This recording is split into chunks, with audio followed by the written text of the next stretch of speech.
வணக்கமுங்க. காங்கேயத்துலேருந்து தாராபுரம் போகிற ரோடுங்க.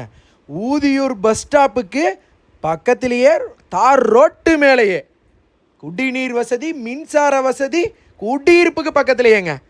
4.5 சென்ட்டோட மொத்த விலையே 3,99,000 ரூபாய்க்கு தர்றேங்க. எப்பவும் போல கிரைய செலவை நானே பண்ணி கொடுத்துட்றேங்க. அம்மா சைட்டுக்குள்ளேயே வீடுகள் இருக்குதுங்க. சைட்டுக்கு பக்கத்துலேயே மின்சார வசதி இருக்குதுங்க.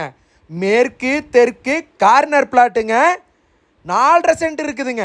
4.5 சென்ட்டோட மொத்த விலையே 3,99,000 ரூபாய்க்கு தர்றேங்க. இந்த மாதிரி ஒரு சைட்டு நீங்களும் வாங்கணும்னு ஆசைப்பட்றீங்களா? ஸ்க்ரீனில் தெரிகிற நம்பருக்கு உடனே கால் பண்ணுங்க. இதுதான் நம்ம சைட்டுங்க. தார் ரோட்டுக்கும் பஸ் ஸ்டாப்புக்கும் பக்கத்துலேயே இருக்கிற சைட்டுங்க. இந்த மாதிரி ஒரு சைட்டை தவறவே விட்டுறாதீங்க. 5 வருஷம் கழித்து வந்து பார்த்தீங்கன்னா 1 சென்ட்டோட விலையை 4 லட்சம் ரூபா விற்குங்க.